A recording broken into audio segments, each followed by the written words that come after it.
ពីបំផៃ6នេះបន្ទាប់ពី AI ធ្វើការ update ច្រើនទៅលើការបូសតើយើងគួរតែរើស campaign objective មួយណាដើម្បីធ្វើការបូសលក់ចឹងសម្រាប់ថ្ងៃនេះយើងធ្វើការទៅស្វែងយល់ជាមួយគ្នាសម្រាប់អ្នកដែលគាត់អត់តន់ចេះឬក៏អ្នកដែលគាត់ទៅតែចូលមកថ្មីយើងធ្វើការទៅស្វែងយល់ពីលំហូរទាំងមូលតាក់ទងជាមួយនឹង campaign manager របស់ Facebook តែម្ដងហើយជាចុងក្រោយយើងអាចធ្វើការ run ad មួយចំនួនដែលយើងគួរតែប្រើប្រាស់ទៅលើ campaign មួយណា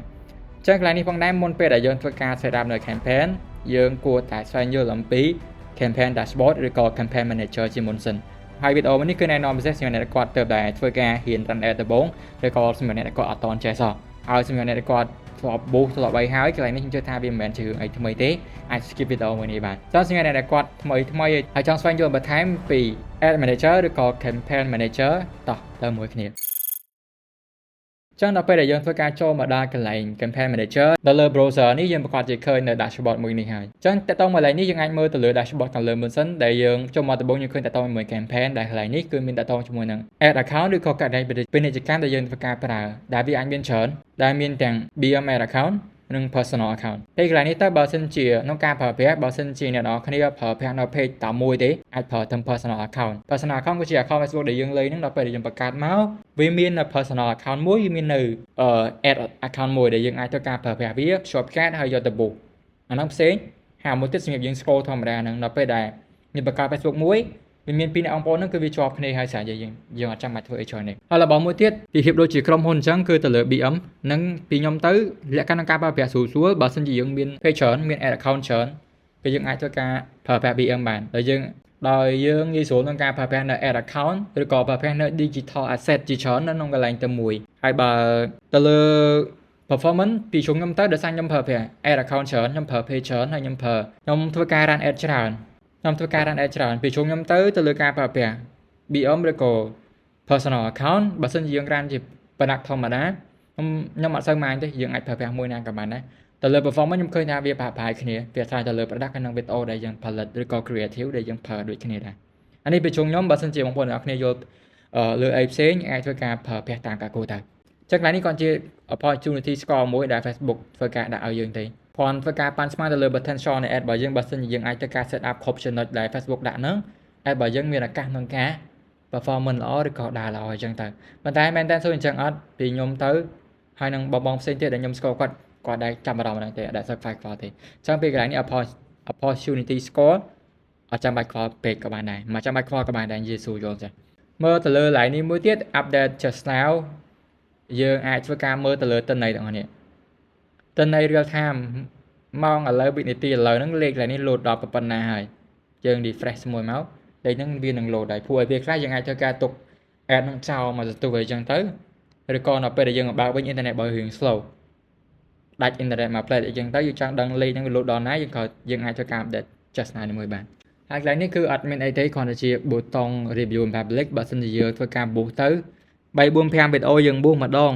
នៅពេលដែលយើង public ទៅមានរឿងពេលខ្លះយើង public ទៅក៏អត់ទេវាអត់ដើរទេនៅពេលដែលយើង public អីអត់តន់អស់នៅពេលដែលយើងកែអីមួយវាចេញឡើងនេះហើយ button ពណ៌បែបចេះហើយយើងឃើញហើយពេលកន្លែងនេះគឺអត់មានអីទេតែតោះជាមួយនឹង reset manager និង custom shortcut មួយចំនួនដែលយើងអាចប្រើបានចឹងកន្លែងនេះសូមទូទៅប៉ុណ្ណឹងចាស់ព្រោះវាអត់មានអីសំខាន់ទេពេលច្រើនក៏យើងអត់សូវប្រើដែរដែលយើងអាចមើលមួយបានហើយកន្លែងនេះគឺជា view chart នៅពេលដែលយើងធ្វើការចង់មើលតើណែបើយើងជា graph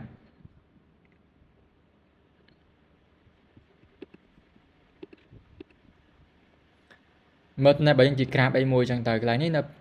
លុះត្រាតែយើងមានទិន្នន័យដែរយើង boost ទៅមានលេខមានអីរត់ដែរយើងអាចមើលឃើញបើយើង boost message អានេះ message បានប៉ុន្មាន copy message មកយើងចាយមកជា graph ជាយើងស្រួលមើលចឹងទៅហ្នឹង chart ហ្នឹងគឺអញ្ចឹងហើយលេខក៏ជា edit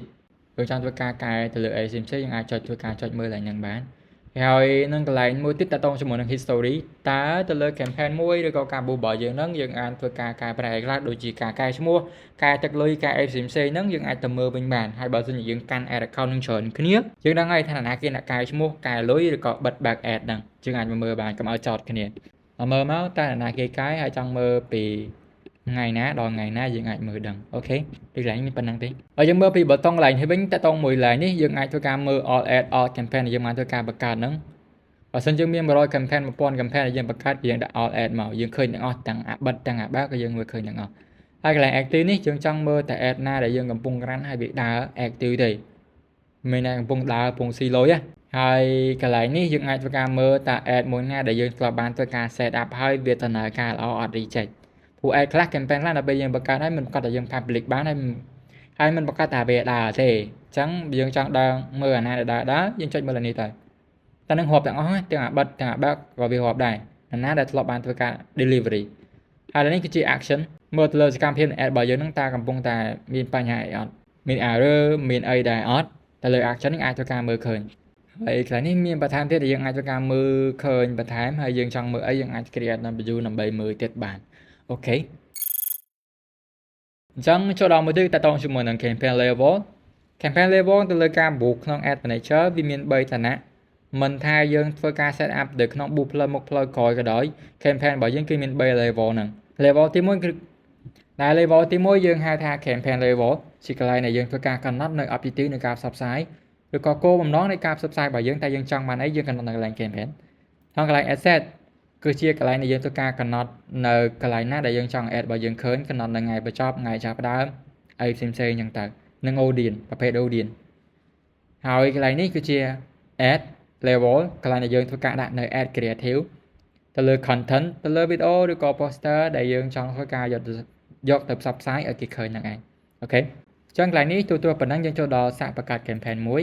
អញ្ចឹងដល់ពេលដែលយើងធ្វើការចុច create យើងបង្កើតជាឃើញហើយ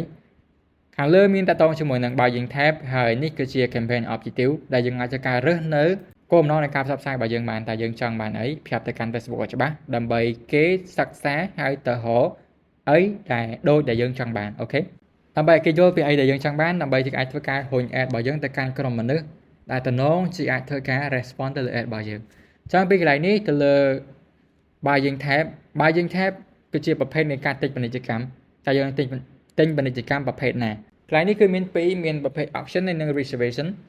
auction buying គឺជាប្រភេទដែងថ្លៃហើយបើសិនជាយើងធ្វើការ boost ដើម្បីលក់ចង់បានលក់យើងអត់មានជំរឿអីក្រៅពីការប្រើប្រាស់នៅប្រភេទ auction នេះឡើយអត់មានជំរឿតែម្ដងចឹងបើសិនជាយើងឃើញថាអាហ្នឹងជាប្រភេទដែងថ្លៃយើងអត់ចង់ប្រើក៏យើងអត់មានជំរឿដែរចឹងទៅតងមួយកន្លែង auction នេះគឺជាប្រព័ន្ធនៃការដេញថ្លៃដើម្បីធ្វើការរក ad ណាដែលមានពិន្ទុច្រើនជាងគេមាន relevance score មាន conversion score ហើយនិង conversion score ច្រើនជាងគេ ad ហ្នឹងនឹងអាចមានឱកាសឈ្នះហើយធ្វើការបង្ហាញទៅកាន់មនុស្សអញ្ចឹងគេត្រូវធ្វើការដេញថ្លៃកន្លែងហ្នឹងទាំងទឹកលុយមួយទាំងគុណភាពទៅលើ ad ទាំងអីផ្សេងៗត្រូវធ្វើការដេញថ្លៃទាំងអស់ដើម្បីធ្វើការស្វែងរកនៅ the best ad ឬក៏ winning ad ដើម្បីធ្វើការបង្ហាញទៅកាន់មនុស្សហើយខ្ញុំជឿថាអ្នក book picture អត់ដែរមើលឡើងយ៉ាងទេហើយខ្ញុំជឿថាបង picture អត់ដែរមើលឡើងយ៉ាងទេយើង book តែយើងយកនឹង direct តែម្ដងហើយទោះបីជាយើងយក direct ឬក៏អត់ direct ក៏យើងអត់មានជំរឿអីការពីប្រើហ្នឹងដែរ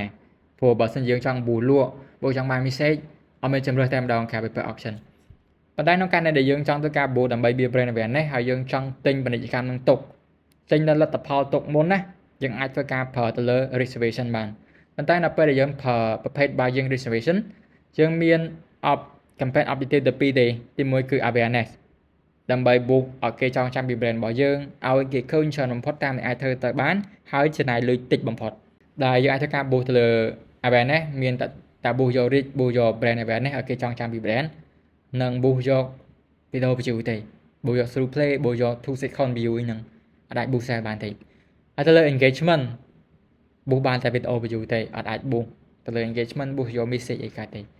ចឹងតែនេះបើសិនជាយើងចង់ទិញពាណិជ្ជកម្មទឹកមុនក៏យើងអាចទិញបានទលំទលាយដែរទិញបានតែ view ទិញបានតែអីទៅដែរទេតែវាស្រួលក្នុងករណីដែលយើងអត់ចង់ book ប្រកួតប្រជែងមួយណាគេបើសិនជាយើងចង់បាន view 1លានក្នុងរយៈពេលប្រហែលឬក៏នៅពេលដែលប្រជុំបិណ្ឌឬក៏នៅពេលដែលអុំទូកឆ្នាំហ្នឹងហ្មងយើងចង់បាន1លានខ្ជិល book ប្រកួតប្រជែងមួយណាគេខ្ញុំដាក់លុយប៉ុណ្ណឹងដល់បានប៉ុណ្ណឹងហ្មងចាំប្រើ reservation តែបើយើង book លក់អត់មានជំរឿអីក្រៅពីប្រើមួយនេះទេប្រើមួយហ្នឹងតែអញ្ចឹងពីកន្លែងនេះទៅលើ objective ក្នុងការប្រើប្រាស់ខ្ញុំសូមអបយោច្រើនទេដោយសារតែ objective មួយចំនួនគឺយើងអត់ប្រើតែម្ដងពិសេសសម្រាប់តែគាត់ boost លក់ជា retail online seller ជាពិសេសតែយើងចាយលុយទៅ$4-5ក្នុងមួយថ្ងៃអី brand awareness នេះគឺយើងកម្រប្រើណាកន្លែងហ្នឹងគឺយើងដឹងហើយគឺយើងប្រើប្រាស់ដើម្បីធ្វើការ boost ad របស់យើងឲ្យមនុស្សឈើញច្រើនបំផុតតាមដែលអាចធ្វើទៅបានទៅរកណាគេដែលអាចចងចាំពី brand ពីអីរបស់យើងហ្នឹងឲ្យគេឃើញវីដេអូរបស់យើងហើយយើងចង់ចំណាយតិចបំផុតហើយតើតមួយឡើង traffic នេះយើងអាចប្រើប្រាស់វាបាននៅពេលដែលយើងចង់ធ្វើការបញ្ជូនមនុស្សពី platform ពី Facebook ឲ្យផ្សេងទៅកាន់ទីតាំងណាមួយមានដូចជា website ដូចជា app Instagram profile ផ្សេងៗដែលកន្លែងនេះ Facebook ធ្វើការព្យាយាមតរនរណាគេដែលអាចចុច link click link ហើយទៅកាន់ទីតាំងណាមួយដែលភាគច្រើនគេប្រើនេះគឺដើម្បី landing មនុស្សទៅកាន់ website បើសិនជាយើងមាន app មាន website លក់លើ website អីយើងអាចប្រើអាហ្នឹងបានតែបើយើង boost លក់លើ page លក់ក្នុង inbox លក់ក្នុង Meta Business Suite ទេប្រើ engagement ធម្មតាទៅមិនចាំបាច់ប្រើ traffic ទេពេលខ្ញុំភាគច្រើនបើដល់ពេលខ្ញុំ boost ខ្ញុំអាចប្រើទៅលើ engagement ដើម្បី boost យក message ឬក៏យើងអាច boost view boost យក like share comment ដែលឥឡូវ Facebook ចេញពាក្យថ្មីគឺ interaction តែវាដូចតែគ្នាទេគឺដើម្បី boost រកណាគេដែលអាចចុច like ចុច share វីដេអូរបស់យើងហ្នឹងឯងឬក៏ post របស់យើងក៏ boost conversion find រកណាគេដែលអាចមើល content របស់យើង contact មកកាន់ business នឹង boost call កន្លែងនេះគឺខ្ញុំមិនដែលប្រើទេ boost call អីផ្សេងគឺអត់ប្រយោជន៍ហើយមួយទៀតទៅលើកន្លែង lead objective គឺយើងធ្វើការ boost ដើម្បីធ្វើការ collect នៅព័ត៌មាន collect ទូរស័ព្ទឈ្មោះអីផ្សេងៗរបស់ភ្ញៀវហ្នឹងមកកាន់ business របស់យើងឬក៏យើងអាចបង្កើតជា form មួយឲ្យគេបំពេញអីផ្សេងៗទៅដល់ពេលគេបំពេញទៅវាអាចបានវាអាចបានលេខទូរស័ព្ទបានអីគេបានលេខទូរស័ព្ទបានព័ត៌មានអីផ្សេងៗបើសិនជាយើង boost យក lead នេះ Facebook ព្យាយាមទៅរកណាគេដែលអាចនឹងផ្ដល់លេខទូរស័ព្ទអីមកកាន់ business របស់យើងហើយកន្លែងហ្នឹងពីមុនយើងធ្លាប់ប្រើតែឥឡូវខ្ញុំអត់ដែលប្រើទេព្រោះវាអត់សូវមានប្រសិទ្ធភាពហើយប្រើ automatic ច្រើនពេកអ្នកខ្លះដល់ពេលដែលគេឲ្យលេខទូរស័ព្ទឲ្យអីរបស់យើងហើយដល់ពេលយើងទៅគឺគាត់ដឹងតែគាត់ឲ្យទេព្រោះកន្លែងហ្នឹងដល់ពេលដែលយើង boost ទៅវាមាន form មួយអ្នកខ្លះចុចទៅទាំងអត់ដឹងខ្លួនព្រោះដល់ពេលយើងបើក Facebook យើងប្រកាសជាបានពេលលើទូរស័ព្ទពេញអីផ្សេងៗដល់ពេលដែលយើង boost ហ្នឹងទៅវាចាប់អូតូឲ្យអ្នកខ្លះគ្រាន់តែចុចចេះមួយម៉ាត់បានលេខទូរស័ព្ទបាត់ពេលយើងទៅគាត់ដឹងខ្យល់អីទាំងអស់អញ្ចឹងកន្លែងនេះក្នុងការ boost ដើម្បីលក់ពី26ហ្នឹងកន្លែងនេះក៏វាមិនមែនជា opti ដែលចាំបាច់ដែរទៅលើមួយទៀត app promotion កន្លែងនេះយើងអាចប្រើក្នុងករណីដែលយើងមាន app ដើម្បីស្វែងរកណាគេដែលអាច install app ឬក៏បន្តលេង app របស់យើងហ្នឹងហើយខ្ញុំជឿថាបងពីច្រើនអ្នកដែលជាលក់រី online អត់មាន app ទេអញ្ចឹងយើងអត់ចាំបាច់មើលតែហ្នឹងទេមួយទៀតទៅលើកន្លែង sell objective គឺ Facebook បើសិនយើង boost អាហ្នឹងមានន័យថាយើងប្រាប់ទៅកាន់ Facebook រកណាគេដែលអាចចុចទិញ product ឬក៏ service របស់យើងហើយក្នុងការ boost សម្រាប់ឆ្នាំ2026ហ្នឹងដើម្បី boost លក់តែម្ដង objective ដែលខ្ញុំណែនាំមាន2គឺទៅលើ engagement និង sell ប៉ុន្តែក្នុងការ boost ទៅលើ engagement ដើម្បីយក message ហើយនឹង boost sell campaign sell objective ដើម្បីយក message បិទការលក់ហ្នឹងគឺមានលក្ខខណ្ឌដែរហើយលក្ខខណ្ឌអីខ្លះអានឹងសុំទៅវីដេអូខលចាស់វីដេអូនេះអត់តបង្ហាញទេសុំលាក់សិនក្នុងការ boost ពីហ្នឹងគឺវាមានលក្ខខណ្ឌហើយរបៀបក្នុងការដំណើរការរបស់វា performance របស់វាគឺអាស្រ័យលើលក្ខខណ្ឌហ្នឹងដែរទាំងលក្ខខណ្ឌក្នុងការ boost ទាំងលក្ខខណ្ឌក្នុងការចាយលុយគឺមានដើម្បីទទួលបានលទ្ធផលគឺយើងត្រូវមានលក្ខខណ្ឌឬក៏មាន condition ក្នុងការ boost ដូចគ្នាដែរពេលខ្ញុំទៅទាំងពីរហ្នឹងយើងអាចប្រើបានទាំងពីរវាខ្លាយជារបស់ដែល support គ្នាវិញហើយបើសិនជាយើងអត់ចង់គិតញ៉ៃក្នុងការប្រើប្រាស់ sell ទេប្រើ engagement ធម្មតាទៅអត់មានលក្ខខណ្ឌទេ boost ធម្មតាបានតែបើចង់ប្រើ share និង engagement នេះជាមួយគ្នាគឺគេមានលក្ខខណ្ឌរបស់គេចឹងឡើយនេះសូមទទួលប៉ុណ្ណឹងយើងចូលដល់មុខទៀតមកខ្លះនេះជាអំឡងមួយ step សូមថយក្រោយវិញតិចសិនមានអារម្មណ៍ថាដូចអំឡងមួយ step ព្រោះនៅពេលដែលយើងបង្កើតនេះហើយដូចជាដល់មួយ step ទៀតអូខេដោយសារយើងចុច sell អញ្ចឹងវាមានមួយ step ទៀតមួយ step ដល់ពេលដែលយើងបង្កើតមកវាដល់កន្លែង choose campaign setup តែនឹងមាន2ក្នុងការ setup របស់យើងមាន2ទី1គឺលើ taller message campaign ហើយនិង manual engagement campaign ខាងលើនេះបើសិនយើងប្រើអាហ្នឹងគឺយើងបើកដៃឲ្យ AI 100% យើងជឿ AI 100% ក្នុងការសម្រេចចិត្តទៅលើជោគជ័យតានៃ campaign របស់យើងឲ្យយើងអត់ចាំបាច់ធ្វើការចុច ឬក៏ប្រើ manual ច្រើនទេគឺទុកឲ្យ AI ទៅជួយសម្រេចចិត្តឲ្យយើងទាំងអស់បើសិនយើងជឿ AI 100% ប្រើនេះទៅហើយកន្លែងហ្នឹង Facebook ធ្វើការ set up campaign របស់យើងទៅតាម history ចាស់របស់យើងហើយនឹង result ដែលយើងធ្លាប់ទទួលបានបើសិនកន្លងមកយើងធ្លាប់ boost purchase boost sell កន្លែង campaign នេះគេនឹងធ្វើការ set up ទៅជា sell campaign ឲ្យយើង auto អូខេហើយបើសិនយើងធ្លាប់ boost message កន្លែងនេះដល់ពេលយើងចុចទៅទាំង audience ទាំងអីផ្សេងៗហ្នឹងគេប្រើ advantage ផ្លូវទាំងអស់ base strategy ឬក៏ high tech value ហ្នឹងគឺគេប្រើប្រាស់នៅគឺ AI ធ្វើការចាប់យកហើយធ្វើការ set up ឲ្យយើង auto ទាំងអស់ដែលបេះទៅលើ page ដល់បេះទៅលើទិន្នន័យចាស់ដែលធ្លាប់ទទួលបាននឹងសកម្មភាពចាស់របស់យើងប៉ុន្តែពេលខ្ញុំទៅខ្ញុំអត់ប្រើលើហ្នឹងទេព្រោះខ្ញុំអត់ជឿ AI 100% ដែរហ្នឹងខ្ញុំចង់ធ្វើការកំណត់ខ្លួនឯងខ្លះនឹងប្រើ AI មួយចំនួនទៅចាំមកខ្ញុំប្រើប្រាស់នៅ manual engagement campaign ទៅដែរសិនដល់ខ្ញុំចង់មកចំណែកឲ្យ AI ជួយមកចំណែកទៀតខ្ញុំចង់មានសិទ្ធិក្នុងការសម្រេចខ្លួនឯងដែរអូខេអញ្ចឹងឡើយខ្ញុំប្រើប្រាស់ manual engagement campaign មកដល់កន្លែងនេះយើងធ្វើការ set up ធម្មតាអញ្ចឹងទៅតែតមួយឈ្មោះក៏យើងអាចធ្វើការដាក់បានពីខ្ញុំទៅខ្ញុំមាន style របស់ខ្ញុំដែរនៅការដាក់ខ្ញុំដាក់ដើម្បីចាំព្រោះខ្ញុំប្រើប្រាស់នៅ campaign ច្រើនខ្លាំងមែនទែន ហើយខ្ញុំកាន់ទាំងភ្ញៀវប៊ូសទាំងខ្លួនឯងអញ្ចឹងទៅក្នុងការដាក់ខ្ញុំមានឈ្មោះមួយគឺខ្ញុំដាក់ដំបូងគឺតទៅមួយនឹងខែដើម្បីខ្ញុំថា campaign ខ្ញុំប៊ូសមួយខែហ្នឹងប៉ុន្មានហើយនេះគឺជា objective នៃខ្ញុំប៊ូសថាខ្ញុំប៊ូសយកអី mistake អីចឹងមកចឹងដាក់យើងអាចដាក់ឈ្មោះ page ទៀតក៏បានដែរហើយពីខ្ញុំទៅដាក់ឈ្មោះ name page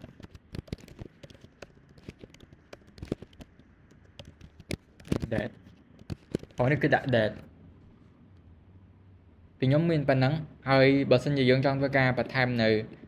ចូលសរសេរនេះអាចបង្កើតនៅ template មួយឡើងនេះបានបង្កើត template មកហើយយើងចង់ដាក់ kit អីចូលខ្លះក្នុង template មួយហ្នឹងយើងអាចដាក់បានគ្រាន់តែ add component មក add component បូកទៅមកចុច save មកយើងនឹងបាន template មួយនៅពេលក្រោយនៅពេលយើងបង្កើតហើយមានបន្លោះមានបន្លោះឲ្យយើងធ្វើការបង្កើតដែរមកទៀតអូខេនេះមានកឡនតែយើងគ្រាន់តែវាយទៅឈ្មោះនឹងចូលនោះយើងគ្រាន់តែវាយអក្សរចូលទៅឈ្មោះវានៅខាងលើនេះសាច់នេះពីខ្ញុំគឺខ្ញុំអត់ប្រើទេ Excel ប្រើណាចូលដល់កន្លែង budget យើងមាន2ដដែលទេមាន campaign budget ហើយនិង asset budget គ្រាន់តែឥឡូវទៅលើការ update ហ្នឹងទៅលើ campaign asset budget យើងអាចធ្វើការ share budget របស់យើងទៅកាន់ asset ផ្សេងទៀតបានហើយធ្វើការ share ទៅ auto នៅពេលណាដែល Facebook ឃើញថា asset មួយក្នុងចំណោម2ដែលយើងបង្កើតហ្នឹងវាមាន performance ខ្ពស់អញ្ចឹងយើងអាចធ្វើការទៅខ្ចីលុយពី asset មួយទៀតដើម្បីឲ្យ asset មួយនេះទៀតបានមានន័យថាបើសិនជាយើងទៅធ្វើការពីអ្នកបងប្អូនហើយឃើញថាអាបងវារៀងមានកំណើតជាងធ្វើការរៀងមានកំណើតជាងប៉ុន្តែត្រូវការដើមទុនបន្ថែមដើម្បីរកស៊ីអញ្ចឹងទៅអាចទៅយកលុយពីអាអូនមកបានខ្លះហ្នឹងគឺ simple like that ចុះតើតងរបស់ខ្ញុំវិញតាំងពីចុងឆ្នាំ2025រហូតដល់ពាក់កណ្ដាលឆ្នាំ2025រហូតដល់ឥឡូវហ្នឹងគឺខ្ញុំមិនដាក់ប្រើប្រាស់ asset budget ទេពីកន្លែងនេះខ្ញុំបានធ្វើការសិក្សាទៅលើ algorithm ថ្មីរបស់ Facebook មួយចំនួនហើយនឹងទៅលើ AI model ថ្មីហ្នឹងគឺខ្ញុំសម្រេចចិត្តថាខ្ញុំអត់ប្រើប្រាស់នៅ asset budget ទេដោយតកតងទៅលើ AI ថ្មីដែលមាន Andromeda ហើយនឹង Gemini គឺជា AI model របស់ Meta ដែលអាចថាមិនថ្មីហ្មងទេគេ release ចេញតាំងពីយូរហើយប៉ុន្តែនៅស្រុកយើងអត់សូវមានអ្នកចែកម្លែកច្រើន AI super brand ទាំងពីរហ្នឹងសង្ខេបទៅគឺគេព្យាយាមឲ្យយើងធ្វើការប្រើប្រាស់នៅ set up campaign ឲ្យ simple តាមដែលអាចធ្វើទៅបានហើយទុកឲ្យ Facebook ជួយសម្រេចចិត្តឲ្យយើងវិញបដូរពីការប្រើប្រាស់នៅ asset ច្រើនការតេស្តច្រើនញ៉ៃបដូរទៅជាការប្រើប្រាស់នៅ simple ហើយព្យាយាមប្រើ content ឲ្យច្រើនវិញឥឡូវហ្នឹងដើម្បីធ្វើការតេស្តទៅលើ audience ព្រោះតែដល់មួយ content វាខ្លាចទៅជា new area ពីមុនយើងបដូរពីការប្រើប្រាស់ keyword ឥឡូវហ្នឹង Facebook ព្យាយាមឲ្យយើងដាក់ឲ្យប្រវត្តិប្រើប្រាស់ advantage ឲ្យច្រើនហើយនឹង set up campaign ឲ្យ simple ក្នុងការ target audience បដូរពីការដាក់ទៅលើ keyword interest ទៅជាការធ្វើ content ដើម្បី target audience វិញឬក៏និយាយថាធ្វើ content ដើម្បី target មនុស្សដែលយើងចង់បានបែបម៉េចធ្វើ content ហើយនិយាយទៅកាន់អ្នកហ្នឹងធ្វើ content vibe ទាំង style ទាំងអីផ្សេងបែបអញ្ចឹងទៅដើម្បី attract អ្នកហ្នឹងមកឲ្យមើលនិយាយសួរយកបើសិនយើង content របស់យើងចាប់ Gen Z ធ្វើ content របស់យើងចេញមក Gen Z ទៅអូខេចឹងឥឡូវហ្នឹងវាជា creative area ឬក៏ creative is new targeting ពីខ្ញុំប្រើកន្លែង budget campaign ឲ្យ Facebook ធ្វើការបែងចែកលុយហ្នឹងទៅកាន់ad មួយណាដែលតំណងជាមានឱកាសល្អឲ្យគេចាយទៅខ្ញុំផ្សើគិតច្រើនឲ្យ Facebook អ្នកសម្រេចចិត្តទៅ ad មួយណាដែលល្អរុញលុយទៅកាន់ ad មួយហ្នឹងទៅតើមួយ budget ក្នុងការសម្រេចចិត្តរបស់ខ្ញុំគឺស្រួលខ្លីៗបើសិនជា boost លក់ខ្ញុំប្រើ daily ព្រោះខ្ញុំចង់ឲ្យថ្ងៃណាដែល Facebook មានឱកាសក្នុងការរុញ ad របស់ខ្ញុំច្រើនឲ្យ Facebook រុញតាមចិត្តចាស់អាចចាយលុយរបស់ខ្ញុំលើសតិចតួចលើស 75% ក៏បានដែរឲ្យតែខ្ញុំអាចទទួលបានឱកាសក្នុងការលក់ច្រើនជាងមុននៅថ្ងៃណាដែល Facebook ឃើញថា ad របស់យើងនេះមានឱកាសខ្ពស់ក្នុងការរុញ ad ក្នុងការទាញបាន result មកវិញឲ្យ Facebook ធ្វើការរុញទៅហើយបូសលក់ដែរព្រោះតែតើមកការបូសលក់បើសិនជាយើងលក់បានលុយក៏យើងអាចថែមបានដែរតែបើសិនយើងធ្វើបែបជាលក្ខណៈក្រុមហ៊ុនយើងខ្លាចហើយបូសលើលុយលើអីផ្សេងណាអាចប្រើជា live time បានហើយយើងបូសជា video បូសចង់ឲ្យវាចប់លុយប៉ុណ្ណឹងអស់លុយប៉ុណ្ណឹងទៅខ្លាចលើខ្លាចអីជឿគិតច្រើនឬក៏យើងទៅបូសថ្មីឲ្យមិនសមមានពេលមើលច្រើនដាក់ live time ចប់ទៅខ្ញុំលុយ$50ដាក់មួយថ្ងៃអញ្ចឹងចប់ហើយនឹងវាសារលើការប្រើប្រាស់របស់យើងដែរព្រោះកន្លែង daily វាគិតលុយប្រចាំថ្ងៃយើងដាក់$10មួយថ្ងៃចាយ$10 live time នោះគឺជាការគិតលុយសរុបក្នុងមួយរយៈពេលនៃយុទ្ធនាការផ្សព្វផ្សាយ បើសិនមួយយុទ្ធនាការដល់ការផ្សព្វផ្សាយរបស់យើងមានរយៈពេល3ថ្ងៃ$10ហ្នឹងនឹងចាយលុយ$10ហ្នឹងគឺចាយសម្រាប់3ថ្ងៃមានន័យថាឬក៏មានន័យថា3ថ្ងៃនេះចាយអត់ទៅ10រៀលទេប៉ុន្តែបើសិនយើងដាក់ daily ហើយដាក់10រៀលប៊ូស3ថ្ងៃមានន័យថាមួយថ្ងៃយើងចាយ10រៀលអ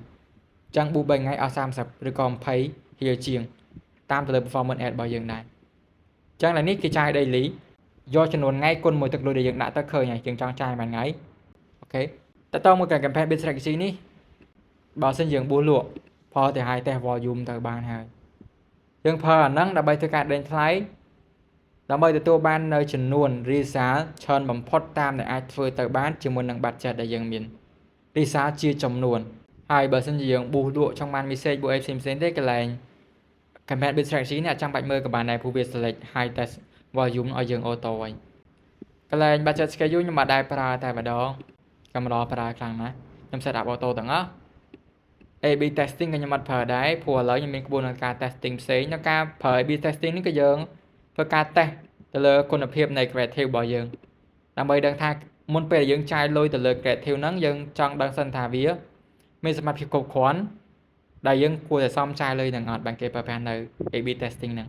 ហើយក្នុងការប្រើយើងគួរតែសួរខ្លួនឯងតើយើងចង់ test ទៅលើអី test ទៅលើ creative audience placement ឬក៏អីផ្សេងៗហើយចង់ test មួយថ្ងៃអានោះពេលខ្ញុំទៅខ្ញុំមិនដែលប្រើទេក្នុងការ test ad ដើម្បីដឹងថា ad មួយណាដែលវាល្អដែលគួរតែចាយលុយតាមឥឡូវហ្នឹងយើងមានរូបមន្តក្នុងការ test ផ្សេងក៏យើងអត់ប្រើប្រាស់នៅលើ AB testing ហើយកន្លែង special category នេះគឺយើងអាចប្រើប្រាស់នៅពេលដែលយើងធ្វើការ boost ទៅលើ product ដែលទៅមួយ financial product ឬបុគ្គលិកទៅមួយការលក់ផ្ទះឬក៏ទៅមួយបញ្ហានយោបាយសង្គមអីផ្សេងៗយើងអាចធ្វើការប្រកាសទៅកាន់ Facebook ទៅថាខ្ញុំប្រើ boost នៅ ad ប្រភេទហ្នឹងដើម្បីកុំឲ្យ Facebook reject គ្រាន់តែយើងធ្វើការតែសុំច្បាប់គេថាបងខ្ញុំសុំច្បាប់ការសុំច្បាប់ធ្វើរោងអីចឹងណាបើបន្ទាប់ពីយើងប្រកាសហើយគេ approve it's okay យើង boost ទៅបានធម្មតាតែបើសិនយើង boost លក់អីធម្មតាទេឡើយហ្នឹងបាច់ប៉ះទេហើយសម្រាប់បច្ចុប្បន្នឡើយនេះខ្ញុំ boost រើបុគ្គលិកក៏គេអត់មាន reject អីដូចមុនដែរតែបើពីចុងឆ្នាំ2025 reject ច្រើនតែឥឡូវដូចជាអត់សូវអីទេចាំពីការ set up ឡើយនេះគឺអត់មានច្រើនទេមានឈ្មោះមានតែcampaign strategy ហើយនឹង budget ទេខ្ញុំតែខ្ញុំធ្វើតែពីរហ្នឹងទេដល់បន្ទាប់ទៀតគឺតើតជាមួយនឹងកន្លែង asset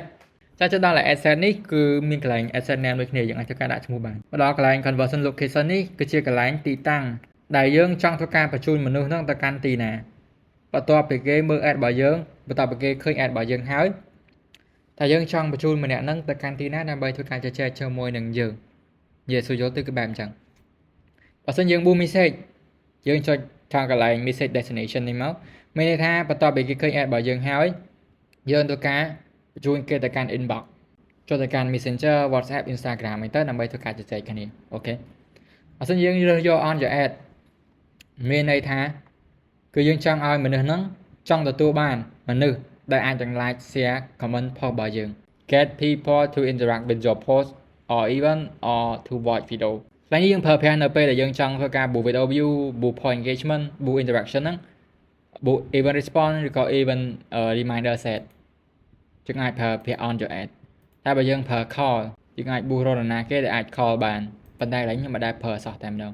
ហើយបើសិនជាយើងចង់ boost ទាញមនុស្សទៅកាន់ website យើងអាចរើសយក conversion location នេះ website get people to engage with your website ទៅរកមនុស្សដែលអាចភ្ជាប់តំណែងជាមួយ website ចូលទៅមើលចូលទៅមើលព័ត៌មានចូលទៅទិញអីផ្សេងៗហ្នឹងទៅអីចឹងទៅឡើយនេះគឺជា app បើយើងអាចមាន app connect ទេយើងចូល add កាតទេតើយើងធ្វើការ connect ជាមួយ app សិនហើយកន្លែងនេះ Instagram or Facebook នេះគឺយើងធ្វើការគឺយើង boost ដើម្បីហើយថងកន្លែងមកទៀត Instagram or Facebook នេះគឺយើងអាចធ្វើការ boost រកណាគេដែលអាចចូលទៅមើល profile visit Instagram profile ឬក៏ like follow Instagram ឬក៏ page របស់យើងជាដើមយើងអាចរើសបានតើយើងចង់ឲ្យគេទៅ visit ឬក៏ទៅ like តើតមួយ like conversion មានប៉ុណ្ណឹងបើសិនយើងចង់ឲ្យគេទៅ engage ជាមួយ brand របស់យើងតាមរយៈ message ឬក៏ WhatsApp Instagram ទៅជជែកមួយយើងតែ message មួយយើងអាចធ្វើការរើសយក message ហើយបើចង់ឲ្យគេតែធ្វើសកម្មភាពអីមួយភាពដូចជា like share comment លើ post របស់យើង event របស់យើងយក on your ad ហើយបើចង់ឲ្យគេ call ឬយក call ហើយបើចង់ឲ្យគេចូលទៅកាន់ website មើលព័ត៌មានទិញរបស់របរផ្សេងៗក្នុង website ប្រើ website ហើយបើចង់ឲ្យគេចូលទៅ visit profile Instagram Facebook page ចង់គេចង់ប៊ូសយក follower ឬក៏ like page យើងយកកន្លែង Instagram or Facebook អូខេតែពីនេះប៉ុណ្ណឹងទេខ្ញុំចង់ធ្វើការ boost message អញ្ចឹងពីកន្លែងនេះបន្ទាប់ពីយើងរើសយក message ហើយយើងអាចធ្វើការរើស page បានតើ page ណាដែលយើងចង់ធ្វើការ boost ហ្នឹង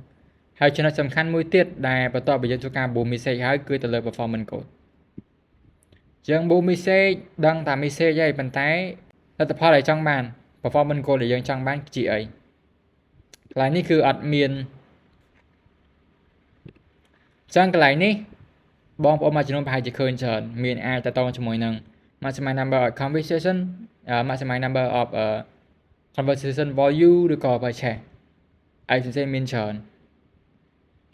កន្លែងហ្នឹងវាចេញទៅលើ base ទៅលើ page ហើយដល់ពេលដែល page បើយើងធ្វើការដាក់ lead stake នៅក្នុងMeta Business Suite វាអាចនឹងឃើញច្រើនជាងហ្នឹងប៉ុន្តែបើសិនជា page យើងអត់ដាក់ទេអត់ដែល boost sale អត់ដែលអីទេមានតែពីរហ្នឹងទេកន្លែងនេះគឺយើង performance goal របស់យើងដើម្បីវាស់ថាការ boost របស់យើង ad របស់យើងនឹងជោគជ័យអត់ការ boost message របស់យើងនឹងជោគជ័យអត់ណា Facebook អត់បានធ្វើការវាស់ទៅលើថាយើងលក់បានឬអត់ទេឲ្យតែមានចំនួនអ្នកឆាតចូល Facebook រួចខ្លួនហើយអញ្ចឹងកន្លែងនេះអត់ចាំបាច់បន្ទោសគេទេអញ្ចឹងកន្លែងនេះយើងបន្ទោសគេការដោយសារគេសេច្បាស់ហើយនេះ How to measure success for your ad វាស់រំវាស់ភាពជោគជ័យនៃ ad របស់យើងហ្នឹងតើវាជោគជ័យនៅពេលណាដល់ពេលដែលមានគេឆាតមកហ្នឹងគឺចប់ហើយកន្លែងហ្នឹងយើងអាចរើបានខាងលើនេះគឺ maximum number of conversation តរចំនួនអ្នកដែលអាចចុចឆាតណាគេដែលអាចចុចឆាតហើយនិយាយជាមួយយើងតាមរយៈ message អូខេហើយខាងក្រោមនេះគឺយើងបូសយក maximum number of link click ណាគេដែលអាចចុច link បើសិនយើងបូសឲ្យគេចូលទៅកាន់ Telegram ចូលទៅកាន់ app ផ្សេងៗយើងអាចយកអាខមបានថតណាគេដែលមើល ad ហើយចូលចិត្តចុច link ខាងក្រោមនេះមានន័យបែបអញ្ចឹងតើតង់បលែងមានប៉ុណ្ណឹងហើយតើតង់មួយនឹង volume រឿងនេះចាក់ស្ដែងមែនតើគឺយើងអាចចាំបាច់សូវខ្វល់ក៏បានដែរគ្រាន់តែជាកន្លែងមួយដែលយើងអាចធ្វើការប្រាប់បន្ថែមថាលើកាន់ Facebook បន្ថែមថា audience ឬក៏ក្រុមមនុស្ស placement កន្លែងណាដែលយើងចង់ឲ្យទៅគ្រាន់តែបញ្ជាក់គេបន្ថែមទេ set up ជាឯកសារមួយដើម្បីផ្ដល់ឲ្យគេដើម្បីបញ្ជាក់ថែមទេថាអូក្រុមមនុស្សបើខ្ញុំចង់បានបែបម៉េចបើសិនយើងចង់បាន create នៅ new rule មួយមកហើយបញ្ជូនឲ្យគេទៅដើម្បីនៅឲ្យ system ហ្នឹងគឺ Facebook ព្យាយាមធ្វើការ optimize យកនៅអីដែលយើងចង់បានហ្នឹងឲ្យបានច្រើនក៏ព្យាយាមទៅសិក្សាបន្ថែមអីចឹងទៅពីខ្ញុំអត់ដែរប្រើឡើងហ្នឹងទេ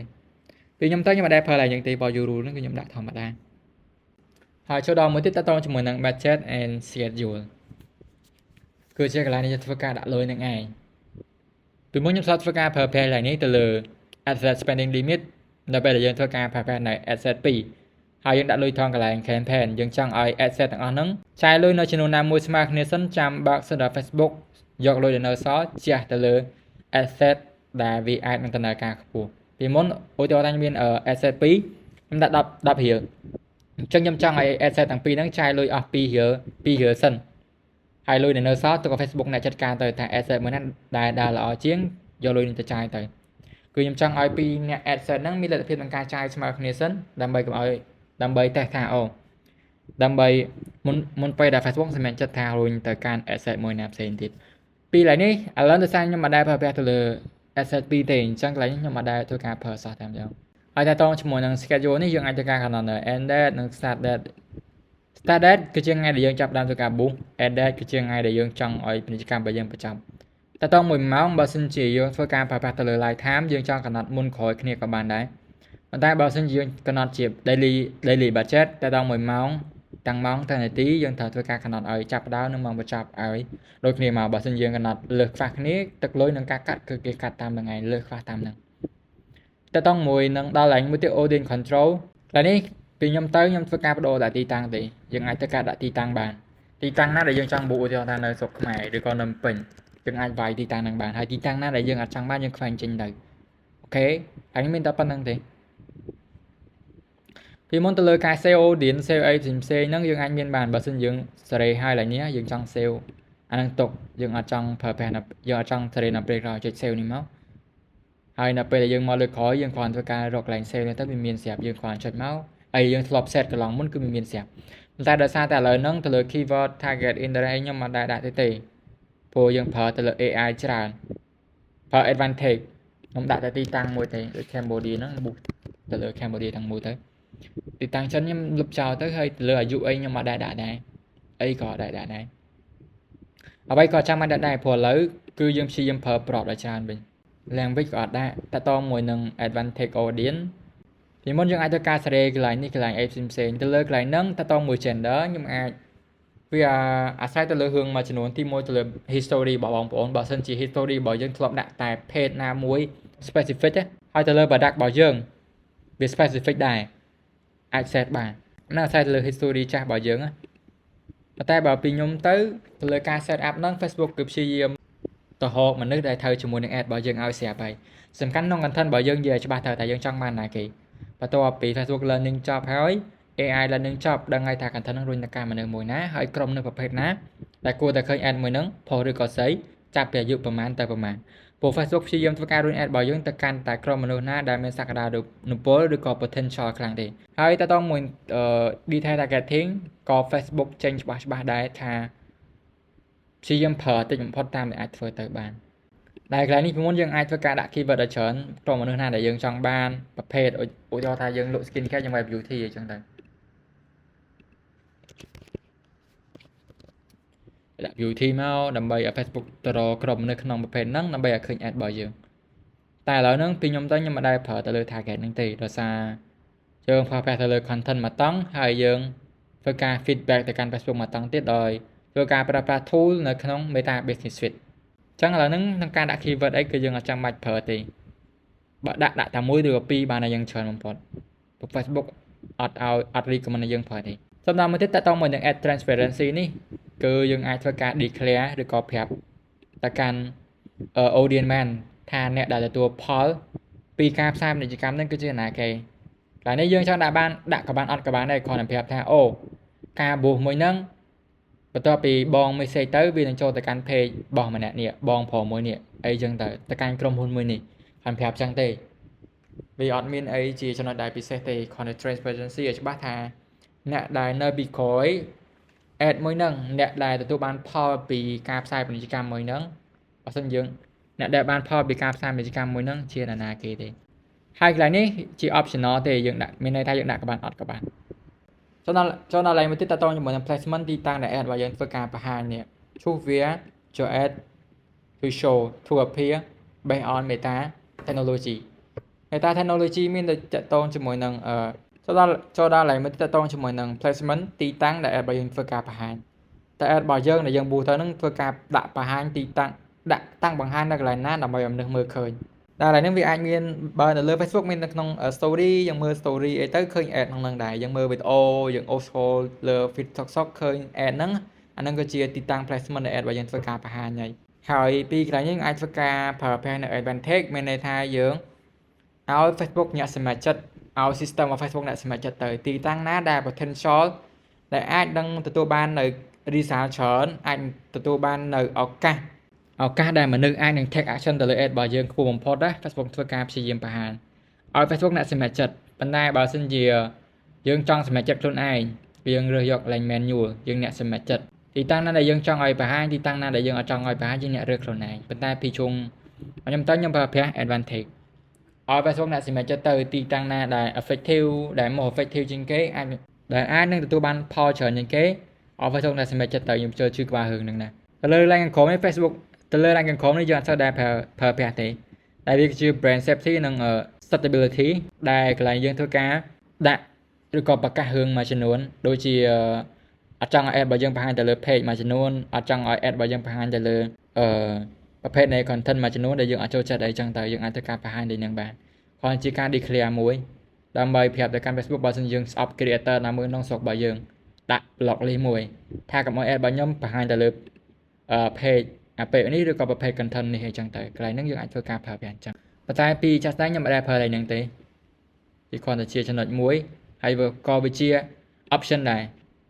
ព្រោះនេះ show more option វាអត់សូវសំខាន់ទេបាន Facebook ធ្វើការលាក់ចំណុចដែលសំខាន់នេះគឺមានតែនៅកន្លែងដែលយើងអូមកឃើញច្បាស់ហ្នឹងគឺជាចំណុចដែលសំខាន់ដែរកន្លែងណាដែល Facebook ព្យាយាមលាក់ទេយើងអាចធ្វើការព្យាយាមស្វែងយល់បន្តិចតួចទៅហើយបើសិនជាមានពាក្យថា option យើងដាក់ក៏បានអត់ក៏បានដែរអាស្រ័យលើករណីយើងចាស់ស្ដែងអូខេចឹងឡើយនេះមានតែប៉ុណ្្នឹងទេដល់កន្លែងមួយទៀតទៅតងជាមួយនឹង asset តែ asset ដល់ឡើយយើងអាចធ្វើការដាក់ឈ្មោះឲ្យបានឈ្មោះ asset របស់យើងទៅពីខ្ញុំចាស់ស្ដែងខ្ញុំធ្វើការដល់ពេលខ្ញុំដាក់ទៅលើ base ទៅលើ creative បើសិនជាខ្ញុំប៊ូសធ្វើការប៊ូសវីដេអូគឺខ្ញុំដាក់ខាងមុខនេះខ្ញុំដាក់វីដេអូដើម្បីដឹងថា creative ខ្ញុំប្រើហ្នឹងគាត់ថាខ្ញុំប្រើហ្នឹងជាវីដេអូឬក៏ជា image ហើយកន្លែងនេះគឺតកតងជាមួយនឹង ad partnership យើងអាចធ្វើការ run ad ហ្នឹងដោយ tag page partner របស់យើងដែលមានដូចជា KOL ឬក៏ brand ផ្សេងៗដើម្បីធ្វើការ collab គ្នាមួយគ្នាក្នុងការដែលយើងចង់ធ្វើការបង្ហាញថា ad របស់នេះ ad ដែលយើងធ្វើហ្នឹងយើង collab ជាមួយនឹងcreator មួយនេះ KL មួយនេះជាមួយនឹង brand ធំមួយនេះចឹងទៅដើម្បីធ្វើការបង្កើនទំនុកចិត្តឲ្យភ្ញៀវរបស់យើងឲ្យអតិថិជនរបស់យើងមើលឃើញថាយើងមានដៃគូសហការជាមួយនឹងអ្នកណាគេហើយក៏ដើម្បីប្រកាសថាយើងផាត់ ad របស់យើងហ្នឹងសហការជាមួយណាគេអីចឹងទៅ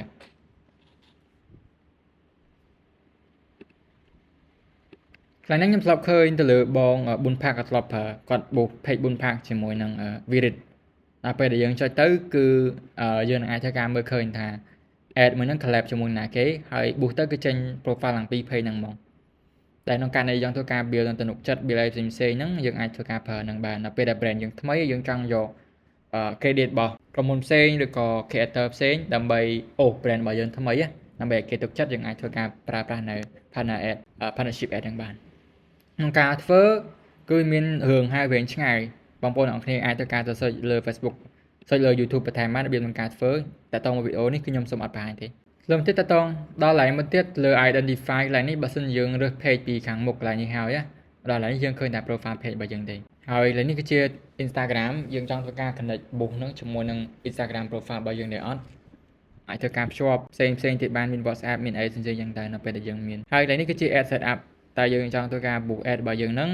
ដោយ book ad ដែលយើងផុសហើយស្រាប់ឬក៏យើងចង់យកវីដេអូហ្នឹងមកផុសក្នុងនឹងឥឡូវហ្នឹងចូលមកផុសក្នុងហ្នឹងហើយបុកតែបើសិនយើងយកមកផុសក្នុងហ្នឹងលើ page របស់យើងអត់ឃើញទេឃើញតែក្នុង ad ទេហើយឃើញអ្នកណាដែលគូឃើញទេមានថាឃើញតែ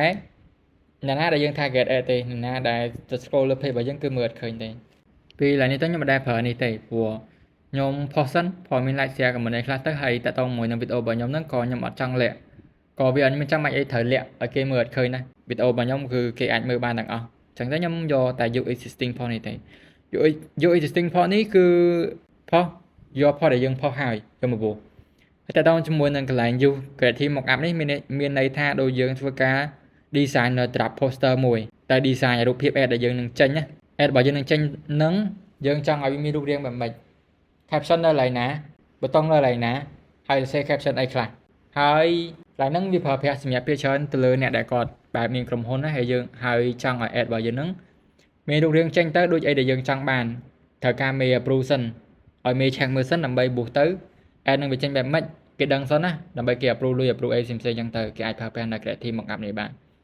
យើងធ្វើការ design រូបភាពនៃ ad របស់យើងដែលយើងចេញទៅប៊ូតុងអក្សរអីចេញនៅកន្លែងណាហ្នឹងយើងអាចធ្វើការធ្វើខ្លួនឯងបានអាហ្នឹងយើងអាចប្រើប្រាស់នៅ use creative mockup តែពីខ្ញុំទៅខ្ញុំប្រើតែនេះទេខ្ជិលស្មុគស្មាញធ្វើវីដេអូហើយធ្វើ poster ហើយ post say caption ហើយរើសយកមក boost ចប់តោះមួយឡើងនេះគឺជា multiple creative multiple advertiser បើយើងបើកមានន័យថាយើងអាចអនុញ្ញាតឲ្យ Facebook ធ្វើការបង្ហាញ ad របស់យើងទៅកាន់ group ad ផ្សេងទៀតដែលស្តៀងមួយរបស់យើងដែរបង្ហាញតាណាគ្នាជាមួយ ad អ្នកដទៃដែរ ad group ad ណាដែលស្តៀងមួយរបស់យើងហើយនឹងមួយទៀតអាចឲ្យ ad របស់យើងធ្វើការបង្ហាញជាមួយនឹង ad តាណាអ្នកដទៃទាំងនៅពេលដែលគេ search ហើយនៅពេលដែលគេមើលវីដេអូឧទាហរណ៍ថាដល់ពេលដែលយើងមើលវីដេអូរបស់អ្នកគេមួយមើលវីដេអូរបស់ creator ណាមួយ load ad មួយចាប់ ad របស់គេចូល ad របស់យើងអាហ្នឹងក៏វាជាកន្លែង multiple advertiser ហ្នឹងដែរបើមិនយើង take កន្លែងហ្នឹងមានន័យថាយើង promote Facebook ហ្នឹងដាក់ ad របស់យើងហ្នឹងជាមួយនឹងគេឯងបន្លំបកៅជាមួយនឹងគេឯងដែរពេលខ្ញុំឡើងនេះទៅខ្ញុំមិនដែលធ្វើការបើកទេព្រោះខ្ញុំអត់ចង់ ad ខ្ញុំច្រឡំព្រោះពេលខ្លះដល់ពេលដែលយើងដាក់ ad របស់យើងជាមួយនឹងអ្នកអតីគេមើលវីដេអូ ad របស់អ្នកផ្សេងចប់ load ចូលបើ ad ដល់ ad របស់យើងគេចុចឆាតមកពេលខ្លះអ្នកខ្លះនិយាយអត់ដឹងរឿងអីទេគេមើល ad អ្នកផ្សេងតែចុចមកចុចឆាតមកយើងក៏មានដែរអញ្ចឹងឡើយហ្នឹងខ្ញុំបិទតាមដងខ្ញុំអត់ប្រើទេហើយទៅដល់មួយនឹង ad creative នេះគឺយើងអាចធ្វើការរើសបានទៅរើស post របស់យើងមកយើងចង់ book post មួយណា select មកប៉ុណ្ណឹងចប់ហើយសម្រាប់ឥឡូវហ្នឹងបើសិនវាចេញសញ្ញា tick អញ្ចេះយើងអាចធ្វើការដាក់ ad បានដល់5មក ad ដែលយើង book ហ្នឹង select ទៅដាក់គ្រប់5តែ ad account មួយចំនួនគឺអត់ចេញ5ទេ5ហ្នឹងយើងចេញតែមួយទេចេញ ad តែមួយទេប៉ុន្តែទាំង5ហ្នឹងគឺគេធ្វើការឆ្លាស់គ្នាចេញបង្ហាញថា ad មួយណាដែលអាចតាក់ទាញជាងគឺនឹងបង្ហាញមុនអីចឹងទៅហើយ ad មួយណាដែលបង្ហាញក្រោយតែពីខ្ញុំទៅបើខ្ញុំប្រើខ្ញុំមិនដែរបើសិនខ្ញុំចង់ប្រើប្រាស់5 ad គឺខ្ញុំមិនដែរប្រើចឹងទេ គឺខ្ញុំ duplicate អានេះហើយ ដូរ add ថ្មីដាក់ឲ្យចេញ5 add ហ្មងទៅហើយមើលថា add មួយណាដែលអត់ដើរទេខ្ញុំបិទចោលតាមនឹងក៏មិនដែលប្រើចេះទេទៅដល់ឡើងមួយទៀតតតងជាមួយនឹង creative enhance ឡើងនេះគឺកម្របមើលតែម្ដងគឺអត់សឹងតែអត់ចាប់បាច់មើលប៉ុន្តែយើងអាចមើលបន្ថែមទេទៅលើadd របស់យើងនៅពេលដែលយើង boost ចេញទៅតែយើងចង់ឲ្យ Facebook ធ្វើការដុសខាត់ឬក៏បន្ថែមនៅ make up បន្ថែមអីខ្លះមានជាបន្ថែមអក្សរក្របអីផ្សេងៗហ្នឹងយើងចង់ឲ្យគេធ្វើឲ្យអត់ដើម្បីធ្វើការ fit ទៅលើ audience ព្រោះមាន placement មួយចំនួនឬក៏ទីតាំងមួយចំនួននៅពេលដែលយើងបង្ហាញ ad របស់យើងទៅវារៀងស្អាតពីរៀងអីចឹងទៅ Facebook អាចធ្វើការសុំសិទ្ធិរបស់យើងហ្នឹងក្នុងការបន្ថែម blur ថែមអីផ្សេងៗហ្នឹងទៅពីកន្លែងហ្នឹងអាចធ្វើការមើលបានដល់ពេលយើងចុចទៅបើសិនយើងព្រមបើកមានន័យថាដល់ពេលដែលរូបភាពនៅពេលដែលបង្ហាញពេលខ្លះ Facebook អាចនឹងជួយធ្វើការបន្ថែមច្រៀងឲ្យយើងបន្ថែមអីចឹងទៅពេលឡើងខ្ញុំមិនដែរធ្វើការដាក់អីទេខ្ញុំបិទខ្ញុំទុកធម្មតាខ្ញុំមិនដែរខ្វល់អីទេបើយើងចង់ធ្វើការ optimize បងអាចធ្វើការ optimize បានហើយនេះទៅតងជាមួយនឹង creative testing ក៏ខ្ញុំមិនដែរប្រើដែរយើងអាចធ្វើការ compare នៅ ad បើយើងនឹង5 creative ផ្សេងគ្នាបានអូខេយើងទៅតងមួយ ad បើយើងបន្ទាប់ពីយើងធ្វើការដាក់នៅវីដេអូចូលហើយយើងអូមកខាងក្រោមទៀតមកដល់កន្លែង chat builder កន្លែងនេះគឺជាអក្សរនៅក្នុង chat ណាដល់ពេលដែលគេចុច chat មកគេអាចនឹងឃើញអក្សរឲ្យបែបនេះបងប្អូនមួយចំនួនដល់ពេលដាក់ដូរឡើងហ្នឹងអ្នកខ្លះ chat មកចុចអាប៊ូតុងនេះដដែលនេះកន្លែងប៊ូតុងហ្នឹងវាចេញនៅពេលដែលយើងប៊ូហើយយើងអាចដូរឡើងនេះយើងអាចធ្វើការដូរវិញមកហើយយើងអាចធ្វើការ customize បានតែយើងចង់ឲ្យវាពេចដែលចេញឡើងនេះចេញអក្សរឲ្យខ្លះយើងអាចដូរបានខ្លួនឯងទេប៉ុន្តែបើសិនយើងអត់ដូរទេអ្នកខ្លះចុច chat មក spam account ជា account ខ្មោចអីចុចដដែលចេះវាញ៉ៃបើសិនយើងចង់ធ្វើការដូរគ្រាន់តែចុចកន្លែង save template នេះមកហើយចូលដល់ខាងក្រោយចុងបញ្ចប់គេតតងជាមួយនឹង tracking នេះគឺ choose conversion event to track ហើយយើងអាចធ្វើការ track ទៅលើសកម្មភាពមួយចំនួនរបស់មនុស្សបានដែលហ្នឹងវាល្អសម្រាប់នៅពេលដែលយើងធ្វើការមាន app មាន website អីផ្សេងៗទេហើយយើងចង់ធ្វើការ track សកម្មភាពរបស់មនុស្សហ្នឹងតើគេចូលទៅដល់ website របស់យើងហើយគេធ្វើអីខ្លះ view ចុច click ចុចទិញ add card អីផ្សេងៗហ្នឹងក៏យើងអាច set up កន្លែងហ្នឹងបានប៉ុន្តែកន្លែងនេះបើសិនជាយើងអត់មាន website អត់លុបលើ website ទេអាចចាំបាច់ញញច្រើនទេព្រោះយើងត្រូវបើសិនជាយើងចង់ប្រើយើងត្រូវធ្វើការទៅបង្កើត pixel ទៅមានកូដ pixel អីញញច្រើនទៀតហើយក្នុងការបង្កើតមិនបង្កើតកន្លែងហ្នឹងទេយើងត្រូវតែបង្កើតក្នុងនេះវិញចឹងកន្លែងហ្នឹងក្នុងការប៊ូលក់យើងអាចចាំបាច់ញញគិតច្រើនកន្លែងហ្នឹងទេវា track អីក៏ track ទៅយើងអាចចាំបាច់មើលទេគ្រាន់តែជា option មួយទេអូខេអញ្ចឹងទៅដល់មួយសង្ខេបពី Meta Ad Manager ឬក៏ Campaign Manager នេះមានតែប៉ុណ្្នឹងទេហើយបើសិនជាមានសំណួរអីបន្ថែមទៀតអាចធ្វើការ comment នៅខាងក្រោមបានហើយកុំភ្លេច sub ឲ្យខ្ញុំមួយផងអរគុណច្រើន